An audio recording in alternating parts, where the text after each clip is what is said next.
Ladies and gentlemen, boys and girls, children of all ages, welcome to Robert's Sports Show. I'm your host, Robert. Alright, another driver profile. This time we're going a little international. Shane Van Gisbergen. Shane Van Gisbergen. Born May 9th, 1989 in Auckland, New Zealand. I had never even heard of this incredible driver until he was announced to drive the Project 91 for the Chicago Street Race. And after him winning the Chicago Street Race in Project 91, I went to do some research on him and find out some information about him. Of course, what you do for any great driver that you see. And so I found some great information about him. He began competing in motocross, sport midgets, and karts in 1998. Did that until 2004. The 2004-2005 season, he ran New Zealand Formula First Championship, where he finished third. He won Rookie of the Year that year. He did win the championship in the Formula First in 2005-2006. In 2006-2007, he moved to the Toyota Gazoo Racing Series. He made his first Australian V8 Supercar start in 2007, the Jim Beam 400 at Oran Park Raceway in the rain, and he finished 29th. He was the 200th driver to make a start in the V8 Supercar Series. He drove a Ford FG Falcon from 2007 through 2012. He drove a Holden V8 Commander 2013 through 2022, and in 2023 he moved over to the Chevy Camaro ZL1. He had 113 starts in the Supercar Series before he got his first win. During those 113 starts, 20 top 5s, 33 top 10s. In 2011, he got his very first win, the ITM Hamilton 400 on the Hamilton Street Course. He ended up finishing 4th in the championship that year. From 2010 through 2022, that 13 seasons, he was top 6 in points with 3 championships and winning back-to-back in 2021 and 2022. As of the last race for the V8 Supercar, he's had 496 starts, 78 wins, 248 top 5s, 346 top 10s.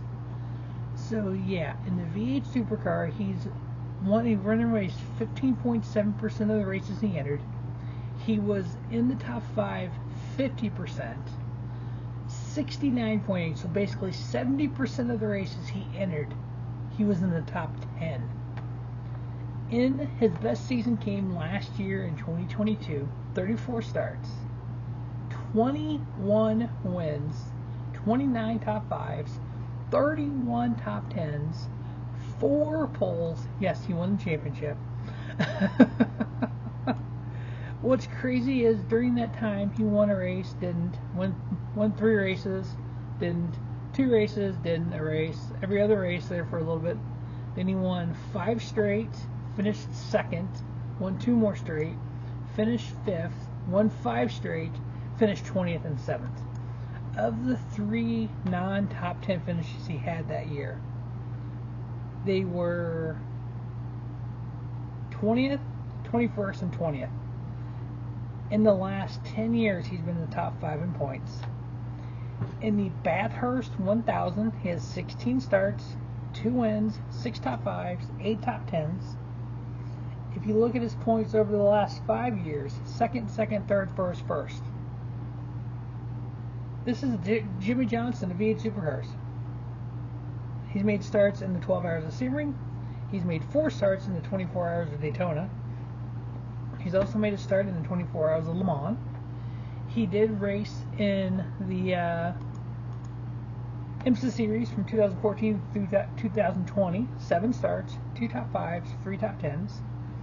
In 2022, he raced in the FIA World Endurance Championship, which I believe that's going to be the 24-hour Le Mans start. He had a top 5, top 10.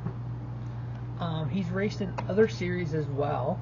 He raced in 22 and 23, he had 2 starts in the Intercontinental GT Challenge powered by Pirelli, 2 top 5s. He raced in the Auto Super Shop Sprint Car Masters results, 3 starts, a top 10.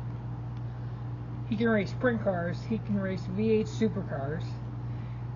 He's raced the Golf 12 hours one time, finished top 10. Multiple poles. In that Bathurst race, he has the Bathurst 1000. He has a pole. His first Cup start, he started third, won the race. I mean, and we watched him go through the corners. You watched him do things that everybody else in the field was like, what is this guy doing? He was shifting. He was doing all kinds of, things that people were like, what? He, like I said, he won back-to-back V8 Supercar championships. Before that, Scott McLaughlin won 3 straight. Yeah, Scott McLaughlin over IndyCar. If you're an IndyCar fan, you've seen him run and win in IndyCar over the last couple seasons. He's got 4 wins in the IndyCar and 43 starts, and he came from the Supercar Series. He had 56 wins in his time there and 3 championships. So yeah, they produced a lot of winners back in 2003, 2004. A name known to a lot of NASCAR fans, Mark Ambrose, 2-time champion. Dick Johnson, back in the late 80s and 90s, he's had a stint. I believe he had a stint in NASCAR. The name's not familiar.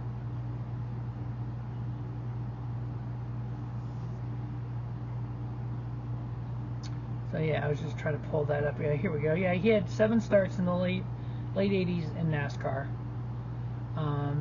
So there's a lot of drivers that have raced in the V8 Supercars that have came to NASCAR and done well.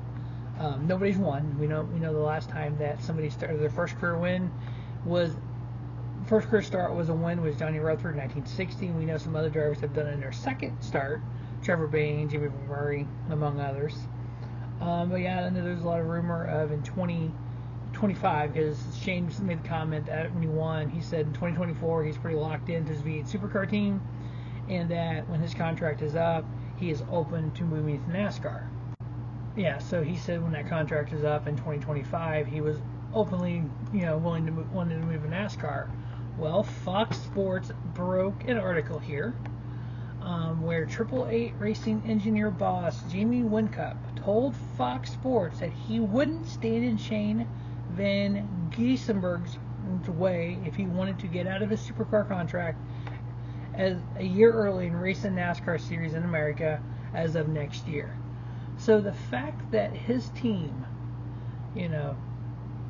38 Racing, which is one of the dominant teams in supercar racing, when one of the dominant teams in supercar racing is willing to let you out of your contract a year early because they don't want to stand in your way, which is amazing. This team has 10 championships, 218 race wins, 148 poles. It is Triple Eight Racing Engineering. Jamie Whincup is the team president. The fact that they're willing to do that, branded as Red Bull, Apple Racing. Hey, you know what? Is there a place for him in NASCAR? If he came to NASCAR, do I think he should go straight to the Cup Series? No. He needs to go to a Tier 1 Xfinity ride and build his way up. Now, with the way the land is in NASCAR and Xfinity Series, you can get a Tier 1 ride in Xfinity for a top Chevrolet team, for example. That would give you the option of running Colleague's third car, possibly the Project 91, maybe even a third car for Legacy's Toyota next year, maybe RCR, where you could maybe get sponsorship and get into a ride for the Chicago Street Race or for some of the road courses in Cup and Xfinity and run a full Xfinity ride. That is definitely doable. Maybe some ARCA stuff. But this guy is talented. He wins races. He's unbelievably talented in V8 Supercar. Like he even said, he is the top 10 over there. Could come over here, and he didn't say outrun him. He didn't say blow him all away. He just said race with him, which would be fun to see him on an oval. He's never raced on an oval before, so I think it'd be fun. So that is the profile of 3-time Australian V8 Supercar champion Shane Van Gisbergen, who is a winner in the NASCAR Cup Series. As always, thanks for watching Robert Sports Show, and don't just have a great day, have a spiffy day. Robert Sports Show, your YouTube leader in sports channel content.